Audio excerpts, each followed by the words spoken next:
여러분 안녕하십니까? 포항 MBC 뉴스데스크입니다.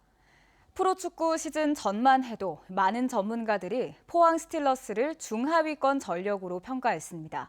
하지만 1라운드 로빈이 끝난 지금 포항은 K리그1 순위표 가장 높은 곳에 올라 있습니다. 모두의 예상을 뒤집고 리그 선두를 달리고 있는 포항 박태하 감독을 만나봤습니다. 이규설 기자입니다. 포항의 경기는 90분 이후부터가 진짜입니다. 지난 4일에도 포항은 극장골을 터뜨리며 전북을 침몰시켰습니다.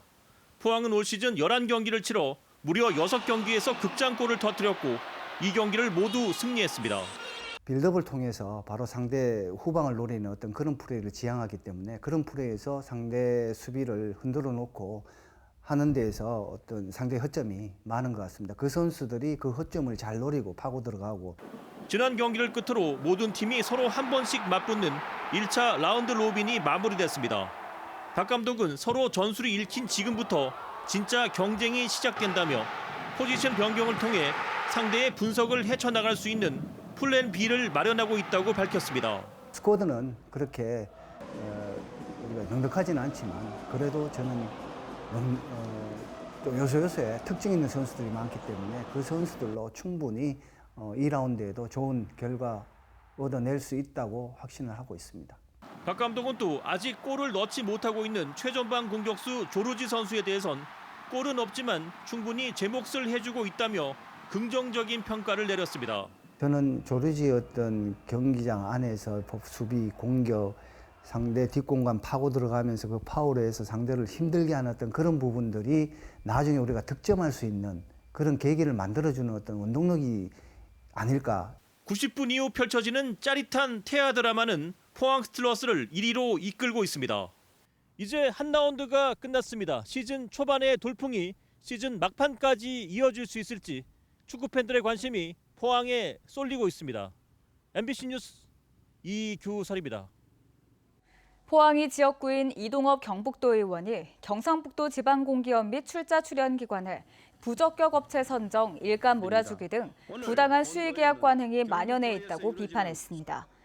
이 의원은 지난 3일 도의회 임시회 5분 자유 발언에서 이러한 문제를 지적하며 도청 산하 공기업과 출자 출연기관에 수의계약 총량제와 수의계약 책임실명제를 도입할 것을 제안했습니다. 수의계약은 가격 검증 절차를 거쳐 계약 금액과 상대처를 결정해야 하는데 도체육회는 수의계약 90%, 경북 하이브리드 부품연구원은 241건 37억 원에 달하는 계약이 절차 없이 관행적으로 이루어진 것으로 보인다고 이 의원은 밝혔습니다. 경주 용황지구와 현곡면을 연결하는 황금대교가 완전 개통됐습니다. 두 지역은 경주 최대 주거지역으로 경주시는 만성적인 교통난 해소와 함께 산업 물동량 확대로 지역 균형 발전에 큰 도움이 될 것으로 기대하고 있습니다. 임재국 기자가 보도합니다. 경주의 주거 밀집 지역인 황성동과 현곡면을 잇는 황금대교입니다. 형산강을 가로지르는 네 번째 대형 교량이며 길이가 371m로 경주 시내권에선 가장 긴 다리입니다. 황금대교 건설은 기존 금장교의 교통량 분산을 위해 시작했고 경주시가 410억 원을 투입해 3년 만에 완전 개통했습니다. 황금대교 완공으로 경주시는 만성적인 교통난 해소와 산업 물동량 확대를 기대하고 있습니다. 출퇴근과 또 산업 물동량 운송에 크게 도움이 되리라고 생각합니다. 특히 이 다리를 통해서 서부 지역 또 북부 지역에서 들어오는 많은 물동량들이 소화되기 때문에 지역 균형 발전에도 크게 기여하리라고 생각합니다. 경주시는 황금대교 설계 과정에서 형산강 홍수 조절을 위해 다리 교각수를 줄이는 공법을 채택했습니다. 또 접근성을 높이기 위해 안강 현곡 간 우회도로와 연결하는 도로도 새로 정비했고 교통 흐름을 최적화하는 첨단 시스템을 구축했습니다.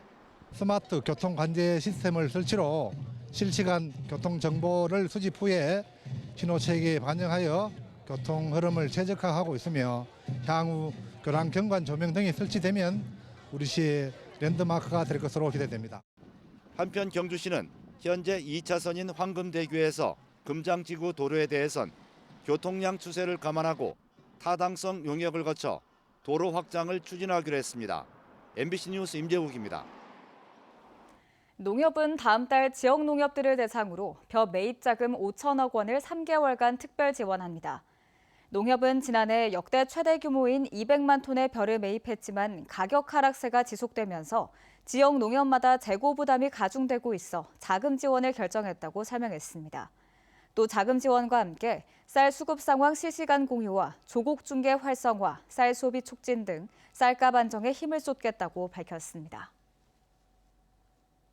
21대 국회 임기는 이달 29일로 끝이 납니다. 임기가 한 달도 채 남지 않은 가운데 지금 국회에선 임시회가 열려 상임위별로 막바지 법안 심사에 들어갔는데요. 하지만 최근 본회의에서 야당이 최상병 특검법을 단독으로 처리한 뒤 여야 대립이 극으로 치달으면서 대구 경북 민생 법안이 처리되지 못하고 폐기될 위기에 놓였습니다. 보도에 권윤수 기자입니다. 21대 국회가 마지막 임시회를 열고 있지만 여야의 냉랭한 분위기는 극으로 치달았습니다.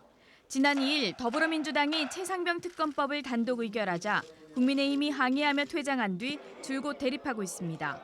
국민의힘은 사실상 협조 불가를 선언했습니다.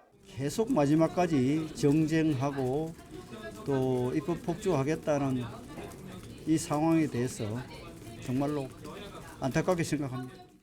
첨예한 정쟁 속에 민생 법안, 필수 법안은 뒷전으로 밀려났습니다. 대구 경북 최대 현안 법안 중 하나인 고준위 방사성 폐기물 관리 특별법은 상임위 소위원회 문턱조차 넘지 못하고 있습니다. 현재 원자력 발전소에 사용 후 해결료 저장소가 가득 차 새 저장 시설이 시급한 상황입니다. 법안을 대표 발의한 이인선 국민의힘 국회의원은 더불어민주당이 법안 심사에 비협조적이라고 주장했습니다. 그 원전을 지고 있는 주민들은 이게 지금 임시보관소에 있으니까 이게 언제쯤 짓겠다는 게 나와야 되거든요. 반핵단체만 민생이고 그걸 안고 사는 사람은 민생이 아닙니까? 국민의힘 강대시 국회의원이 대표 발의한 6.25 소년소녀병 명예선양법도 묻힐 위기에 놓였습니다. 참전한 소년소녀병과 유족을 예우하기 위한 이 법안은 상임위에 여러 번 상정됐지만 지난해 6월 이후 심사가 중단됐습니다. 이 밖에 경북 북부 지역 의대 신설 근거가 담긴 국립공공보건의료대학 설치 법안, 산업용 대마 합법화를 위한 마약류 관리법 개정안, 출입국 관리법 개정안 등도 계류 중입니다. 국회 의안정보 시스템에 따르면 21대 국회 법안 처리율은 36.6%로 20대 37.9%, 19대 45%보다 낮습니다. 여야가 극한의 대치를 이어가면서 민생에 직결되거나 시급한 법안들이 빛을 보지 못하고 폐기될 위기에 놓였습니다. MBC 뉴스 권윤수입니다. 포항시가 과학기술정보통신부 공모사업 중 대형 장비 활용 신약 디자인 플랫폼 구축 분야에 최종 선정돼 국비 253억 원을 확보했습니다. 포항시는 앞으로 극좋은 전자현미경을 활용해서 신약 개발을 위한 단백질의 표준화된 구조 규명, 국제협력 글로벌 네트워크 구축 등의 사업을 추진합니다. 세포막 단백질 연구소에 구축된 극저온 전자현미경은 단백질 3차원 구조 분석을 통해 백신 및 치료제 개발에 활용할 수 있어 신약 개발을 위한 핵심 시설로 주목받고 있습니다. 바다 쓰레기 문제는 동해안만의 일이 아닌데요. 지자체와 민간단체들이 주기적으로 쓰레기를 수거하지만 방파제나 테트라포드 등 접근이 어려운 곳은 치우기가 쉽지 않습니다. 제주도에서는 해양수산부가 이런 사각지대를 관리하기 위해 시범 사업을 시작했다고 합니다. 김하은 기자가 취재했습니다. 테트라포드 위로 부표와 밧줄이 널브러져 있습니다. 가까이 가봤습니다. 페트병부터 스티로폼까지 테트라포드 사이사이가 쓰레기로 꽉 막혀 있습니다. 테트라포드 깊숙한 곳 구석구석에는 언제부터 쌓였는지 또 어디서부터 흘러왔는지 모를 쓰레기들이 가득 쌓여 있습니다. 추락사고가 잦은 곳이라 주민들은 치울 엄두도 못 냅니다. 무서워서도 못 들어가죠. 쳐다보고 만약 보물이 있어도 못 가 우리는. 그러니까 해녀분들도 위에 쓰레기밖에 치울 수 없고 이제 그것들은 이제 그 하시는 분들이 와서 청소를 해주셔야. 다른 방파제 상황도 마찬가지입니다.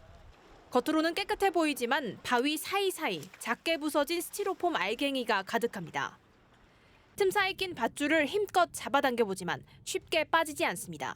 파도 계속 나오니까 그게 너무 번거롭고요. 낚시 바늘도 나오고 하니까 그거에 대해서 좀 위험도가 좀 높다고 생각돼요.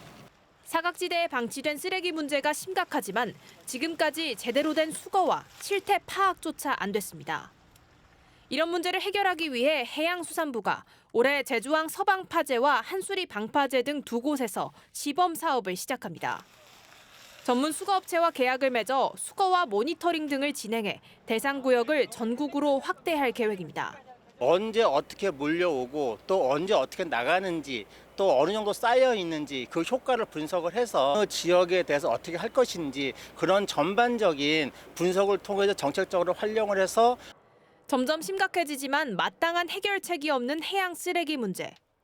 제주에서 진행되는 시범 사업이 새로운 대책 마련의 밑거름이 될 수 있을지 주목됩니다. MBC 뉴스 김하은입니다. 포스코에서 육아휴직을 사용하는 남성 직원 수가 지난해 115명으로 4년 만에 4배 가까이 늘어난 것으로 나타났습니다. 또 육아를 목적으로 유연근무를 사용한 남성 직원 수도 2019년 416명에서 지난해 721명으로 73% 증가했습니다. 포스코는 육아휴직 기간을 모두 근속연수로 인정해 승진 시 불이익이 없고 복귀했을 때도 희망부서와 경력을 우선 고려해 배치하고 있다고 밝혔습니다. 포항시는 어린이집 새벽반 운영을 확대해 취약 시간에 아이를 돌봐주는 시스템을 강화하기로 했습니다. 새벽반 운영 시간은 오전 7시에서 9시까지로 포항 지역 남북구 20개 어린이집에서 추가 보육비 부담 없이 돌봄 서비스를 제공할 예정입니다. 시는 또 예산 4억 원을 투입해서 보육시설 250곳에 CCTV 교체 비용을 지원할 계획입니다. 경북교육청은 교육정책 기능을 강화하기 위해 오는 9월 1일자로 3국 3관 13과 1단 체제로 조직을 개편한다고 밝혔습니다. 기획기능 강화와 업무의 전문성을 위해 기획 업무와 예산 등의 업무를 수행하는 기획예산관을 부교육감 직속으로 신설합니다. 또 창의인재과는 교육국으로, 교육안전과는 정책국으로 이동시키고 예산정보과는 업무별로 관련 과로 이관한 뒤 폐지합니다. 오징어 가격이 어획부진으로 급등한 가운데 올 들어 원양 오징어의 어획량은 회복세를 보이고 있습니다. 해양수산부는 지난해 연근해 오징어 어획량은 36%, 원양산은 35% 감소해 오징어 가격이 급등했지만 올 2월부터 원양산 어획량이 회복되고 있다고 밝혔습니다. 이에 따라 최근에는 반입 예정 물량보다 6천 톤 이상 늘어난 15,000톤가량의 초도 물량이 국내로 반입돼 오징어 가격 안정이 기대됩니다.